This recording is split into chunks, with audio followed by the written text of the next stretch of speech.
आज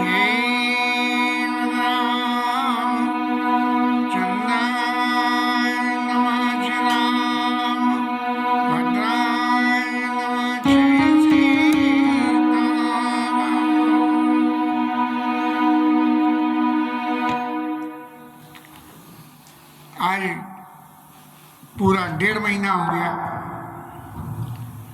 और 1.5 महीने बाद ये जीवन की गाड़ी लाइन पे आ गई। कितनी मेहनत हुई, ठाकुर जी ने कितनी कृपा करी कि सही 1.5 महीने के अंदर में जो है अपने पैरों पे रमारानी चालू हो गई। इससे ज्यादा और सुख की क्या बात हो सकती है। जीवन में कष्ट तो हमेशा ही आएंगे, लेकिन गोविंद यदि उन कष्टों को सहने की सामर्थ्य दे दे और उनका परिणाम शुभ हो जाए तो इससे अच्छी बात क्या होती है। अत्यंत चित्त में संतोष और भगवत कृपा का अनुभव है। कथा प्रसंग में आगे चलते हैं। सुमंत जी महाराज ने राजा की कही हुई बातों को बहुत विनती, प्रीति और आर्तता, अपनी मजबूरी को ये समझ के राम जी के सामने प्रस्तुत किया कि महाराज मेरे को जो आज्ञा हुई है वो आपको वापस वन दिखाए सुरसदन भाई आनो बेगे। फिर 2 भाई तुरंत और दोनों भाइयों को ले आना।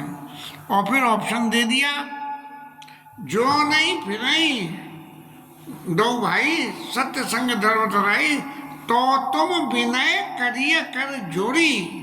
तब जो है उनको हाथ जोड़ के और प्रणाम करके विनय करना कि फिर ये प्रभु मिथिलेश किशोरी आप जानकी भैया को वापस भेज दो, ऐसे।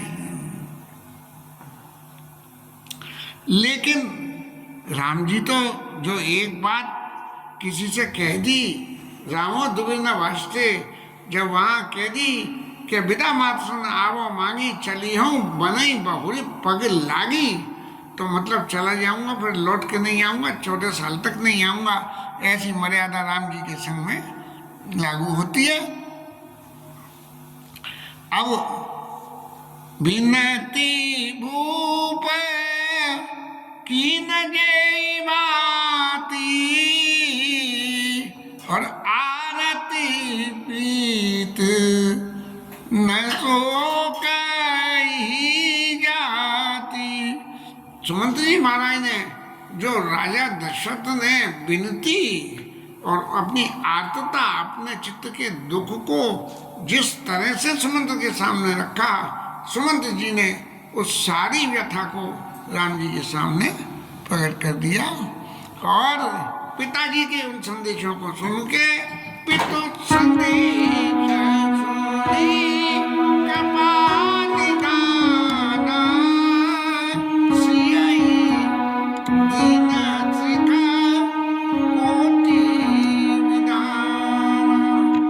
पिताजी की आज्ञा हुई कि फेरिए प्रभु मिथिलेश किशोरी, तो उन्होंने जानकी जी को तरह तरह से, करोड़ों तरह से, माने एक आध तरह से नहीं, करोड़ों तरह से उनको जो है ये उपदेश किया कि देवी आप वापस चले जाओ।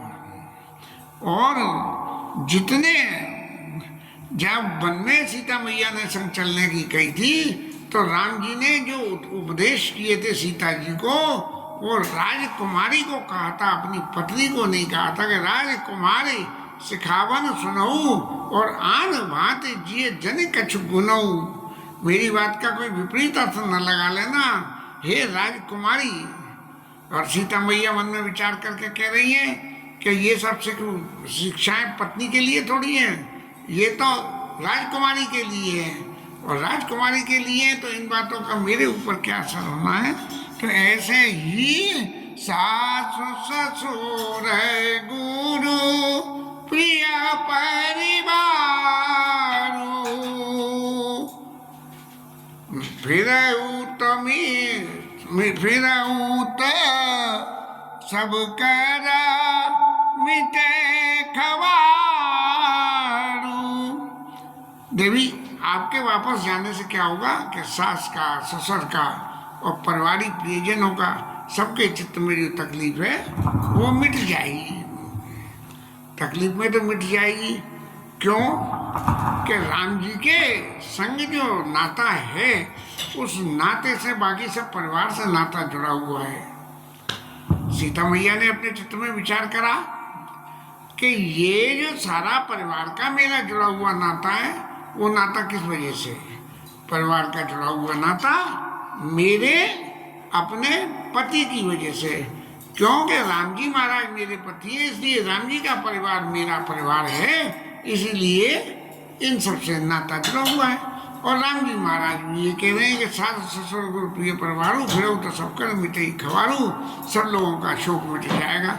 लेकिन क्या इस उपदेश के राम जी के कहने से परिवार का वो दुख जो राम जी के बन जाने से पैदा हुआ वो मिट जाएगा? लोकरीत की बातें यदि करें, लक्ष्मण जी को शक्ति लगी, हनुमान जी संजीवनी लेने गए और प्रभु जो है, क्योंकि समय ज़्यादा लग रहा था संजीवनी लाने में, इसलिए राम जी के महाराज के मन में जो तकलीफ पैदा हुई उसकी व्याख्या करते हुए गोस्वामी जी ने कुछ शब्द ऐसे लिखे कि जिनका ना समझ लोग उल्टा अर्थ निकाल लें। तो बोले, जइयो अवध कौन मुँह लाई, और नारी हेतु प्रिय बंधु गवाई।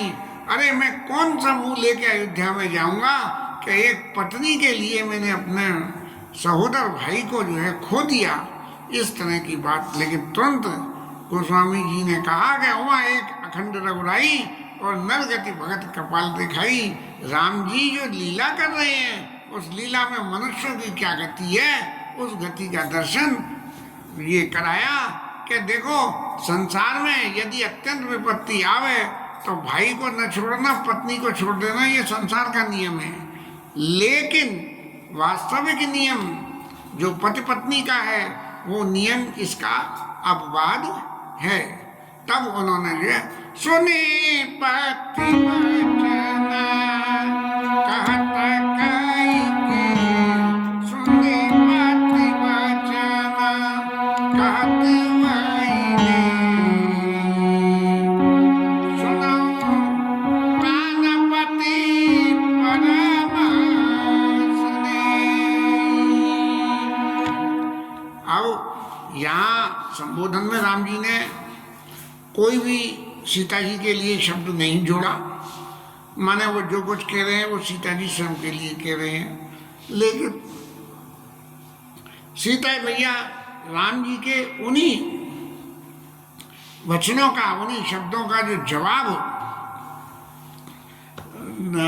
सीता मैया दे रही हैं, तो प्रश्न का प्रश्न और जवाब का जवाब। तो सीता मैया बोली, प्रभु करुणामय परम विवेकी, तनु तजि रात झांकी मिछे की। प्रभु मेरे और आपके बीच का क्या संबंध है? मेरे आप बिंबो और मैं छाया हूँ आपकी। तो छाया को क्या कभी जो है बिंब से अलग करा जा सकता है? क्या बिना किसी उसके छाया बन सकती है? तो आप मेरे लिए, आप तो परम विवेकी हैं, करुणामय हैं, तो जरा ये तो बताइए कि बिंब को छोड़ के क्या छाया बन सकती है कहीं? और प्रभा जाई कहाँ भानु बिहाई, का चंद्रिका चंद तजी जाई। अरे सूरज की जो रोशनी होती है वो बिना सूरज को छोड़ के कहीं जा सकती है? क्योंकि रोशनी की एग्जिस्टेंस सूरज की वजह से है। ऐसे ही महाराज मेरे सारे संबंध नातों की एग्जिस्टेंस आपकी वजह से पति प्रेम में बुने सुनाई और कहत सचिव सन गिरा सुहाई। अपने राम जी महाराज को बड़ी प्रेम से विनय, महाराज जरा सा विचार करके तो देखिए क्या बात है, मेरा और आपका संबंध कोई ये लौकिक जगत का संबंध थोड़ी है, ऐसे में मैं आपको छोड़ के कैसे जा सकती हूँ। और तब उन्होंने जो है मंत्री महोदय से कैद सचिव सन गिरा सुहाई बड़ी सुंदर मीठी वाणी में ये कहा कि तुम पीत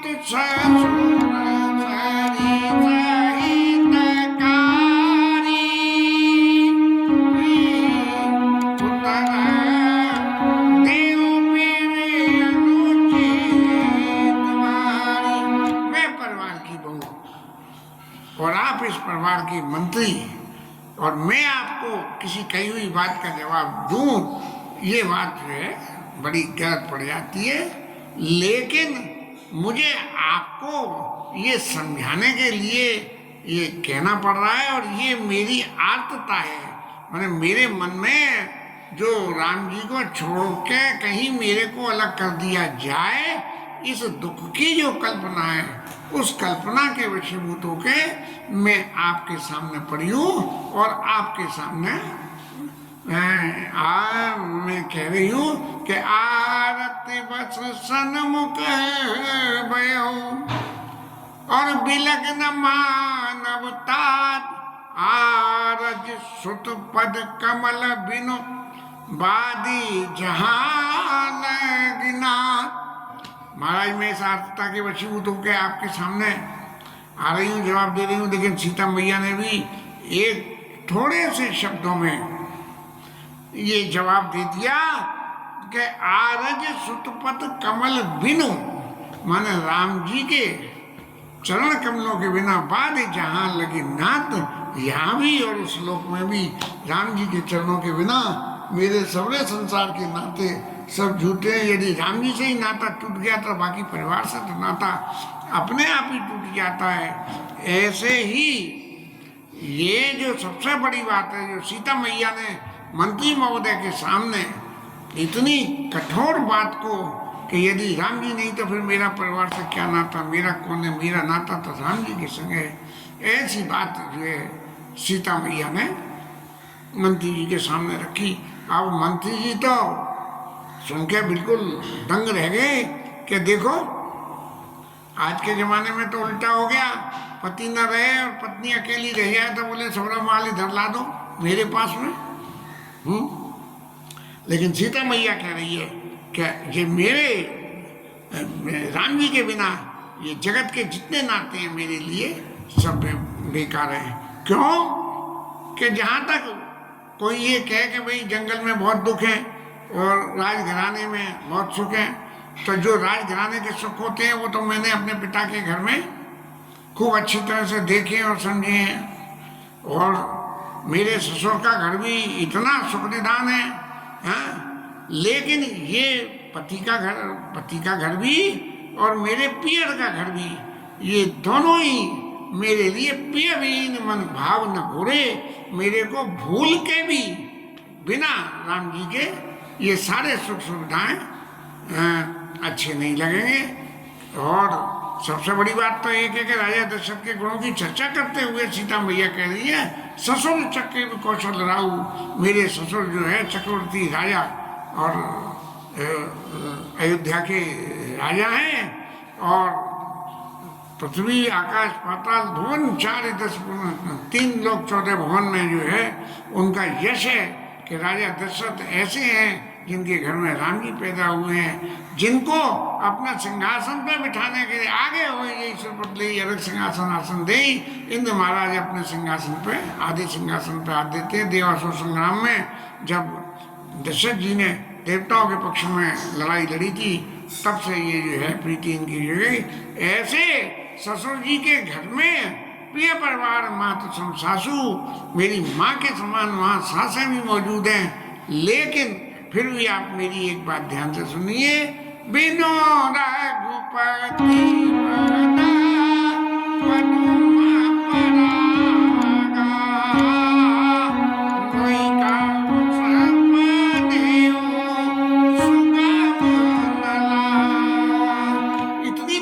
करने वाले माता पिता, पति, माता पिता, सास ससुर सब होते हुए भी बिना भगवान राम के चरणों के मुझे कुछ भी अच्छा नहीं लगेगा। इसलिए अगम पंथ वन भूमि पहाड़ा करके हरिसर सरित अपारा। और ये जो वन की ये संपत्ति है, ये कोल किरात कुरंग भयंगा मोई सब सुखद प्राणपति संगा। मेरे को क्या होगा कि ये वनवासी, वन में रहने वाले ये पेड़ पौधे, ये सब यदि मैं पति के संग हूं तो ये सब मुझे सुख देने वाले हो जाएंगे, और राजघराने का सुख भी मेरे को सुख देने वाला ना होकर दुख देने वाला हो जाएगा। इसलिए महाराज आप मेरी तरफ से, जैसे आपने राजा का संदेश यहाँ हमारे पास दिया, ऐसे ही मेरे ये संदेश को ले जाके और राजा जी महाराज के सामने रख देना।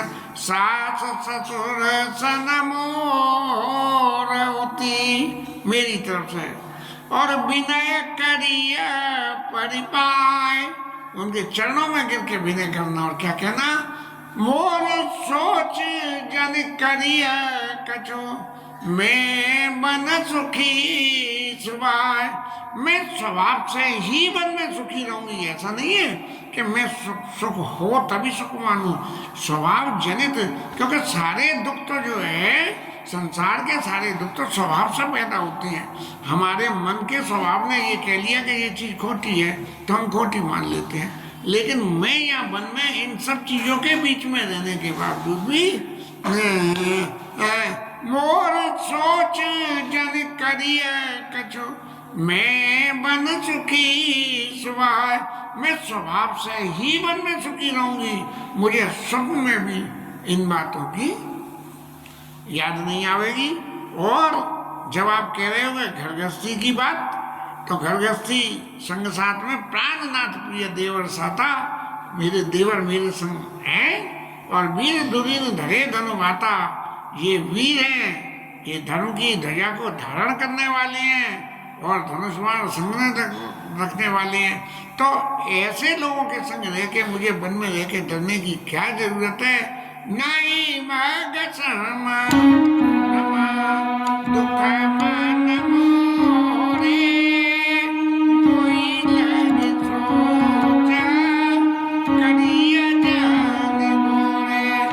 सोच सपनों में भी मेरे लिए जो है, भूल के भी मेरे लिए सोच मत करना, क्योंकि मेरे संग में मेरे देवर और मेरे पति हैं। इसीलिए मेरी तरफ से कोई सोच न करे।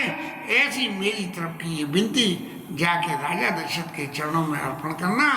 और सुमंत जी महाराज ने जब ये इतनी शीतल वाणी सीता मैया की इतनी संतोषजनक वाणी को सुना, तो सुन के क्या हुआ, भयो विकल जन फनि मन ज्ञानी। ऐसे हो गए जैसे राजा ने तो कहा था कि जाके जो है सीता मैया को तो तुम विनय करिए कर जोड़ी फेरिए प्रभु क्लेश किशोरी, तुम जाके विनय करना। और लेकिन मेरी विनय तो काम आई नहीं। तो वो ऐसे हो गए जैसे सांप के मस्तक पे से मणि चली जाए, उन्हें पे सांप विकल हो जाता है। ऐसे मंत्री महोदय जो है वो विकल हो गए और उन्हें कुछ न सूझे, बिल्कुल जैसे किसी आदमी को सेटबैक हो जाता है,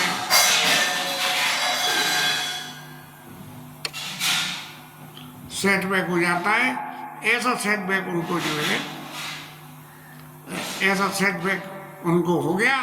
उन्होंने कानों से कुछ सुनाई न पड़े और आंखों से उन्हें कुछ दिखाई भी न दे, लेकिन फिर भी उन्होंने जतन अनेका सात हित की ने, उचित उतर रघुनंदन दीने।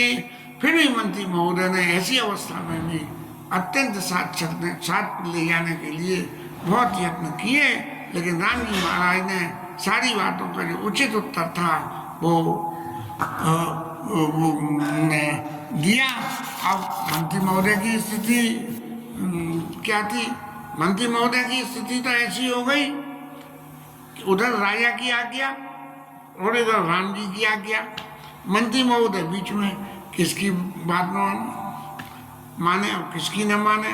भाई पहले राजा ने आज्ञा दी तो उधर से इधर आ गए, इनका काम तो पोस्टमैन का है, और इधर से कही तो अब जो सीता जी की बात पैदा हुई कि सीता जी ने कही कि जान लगे जगत संदेश गाई, नहीं नहीं आरज सूर्यपद कमल में बाद जान लगे नाथ। ये बात बड़ी विचित्रता है कि किसी परिवार में बहू अपने ससुर से ये कह दे कि मेरे पति के बिना मेरा आपका नाता बेकार है, ये तो बात मर्यादा की प्रतिकूल बात हो जाएगी। इतनी कड़ी बात सीता मैया ने मंत्री जी के सामने और बड़े विनय भाव से रखी, और फिर उसके संग में रखा कि मोर सोच जन करिए कछु मैं बन सुखी स्वभाव, मैं स्वभाव से ही वन में सुखी रहूंगी, इसलिए मेरा कोई सोच न करें। इस बात को सुमंत जी महाराज ने राजा दशरथ के सामने जाके नहीं कहा। प्रश्न ये उठता है कि राजा दशरथ के सामने जाके मंत्री महोदय ने ये बात क्यों नहीं कही? क्योंकि जब राजा दशरथ ये सुनेंगे कि मेरा और जानकी का कोई रिश्ता राम जी के बिना है ही नहीं, तो उनके चित्त में कितना दुख होगा। इसलिए नहीं कहा, और जाके राजा दशरथ को क्या बोले, कर प्रणाम कछु कहन लिए सिय वही शिथिल सने, पुलक बचन लोचन थकित बचन लोचन सजल पुलक पल्लवित दे। इशारा दे दिया राजा को कि महाराज राम जी से बहुत कही, उन्होंने बहुत सीता जी को समझाया, लेकिन सीता जी मेरे से कुछ कहना चाहती थी और उस वक्त उनके शरीर में पुलकायमान हो गया और वो कुछ नहीं कह पाई, और तेई अवसर तक वो रुक पाई, केवट पा रही नाव चलाई। राम जी का रुख देख के और केवट ने नाव को चला दिया। लेकिन जब लक्ष्मण जी ने कही, लक्ष्मण कहे कछु वचन कठोरा बड़े राम को मोह नहीं हो रहा, लक्ष्मण जी ने कुछ कठोर वचन कहे और सकुच राम ने शब्द दे भाई लखन संदेश कहो कि न जाई। लेकिन फिर भी इन बातों को जाकर सुमंत जी ने राजा दशरथ के सामने कह दिया।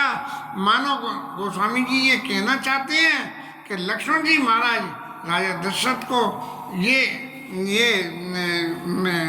ये आभास कराना चाहते हैं कि महाराज भले ही आपने जो है पत्नी के कहे में बंद दे दिया, लेकिन जब तक मैं साथ हूँ तब तक राम जी के लिए कोई किसी बात की दिक्कत नहीं हो सकती है। इस तरह से रत राम लखन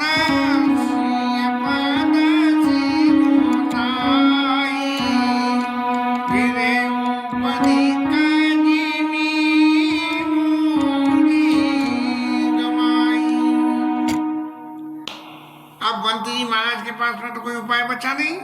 राजा दशरथ की बात कह दी, राम जी का संदेश ले लिया, सीता मैया का संदेश ले लिया, लक्ष्मण जी का संदेश ले दिया, और इसके अलावा क्या लौटने के अलावा और कोई रास्ता ही नहीं है। इसलिए वहाँ से लौट दिए। और कैसे लौटे, जैसे कोई बनिया आदमी जो है व्यापार करने के लिए घर से रकम लेके जाए और उसकी सारी रकम बेकार खराब हो जाए और फिर वो बने जी मूल गंवाई, अपना मूलधन भी गंवा के लौट आए।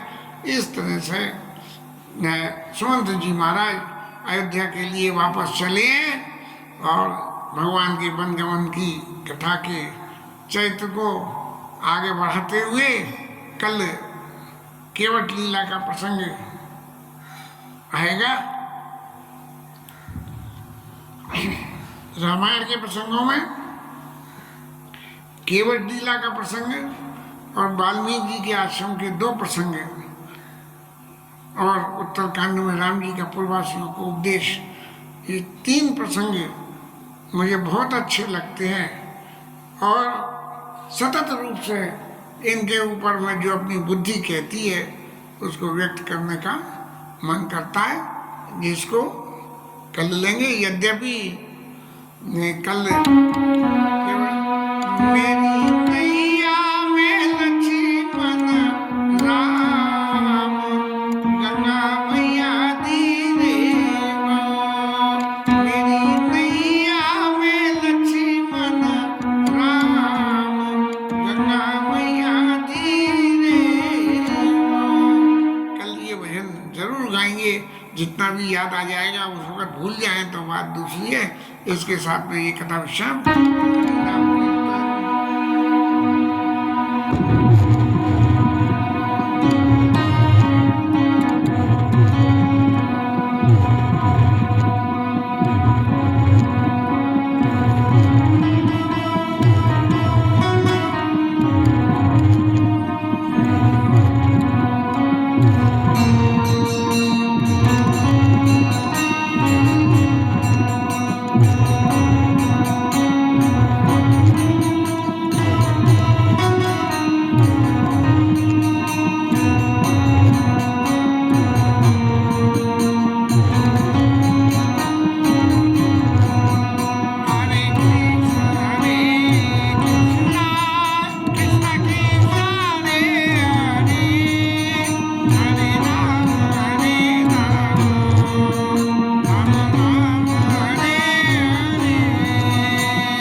पवन सुत हनुमान की जय, उमापति महादेव की जय, शेषराज धरण की जय, श्री राधा रानी की जय, जय जय श्री राम।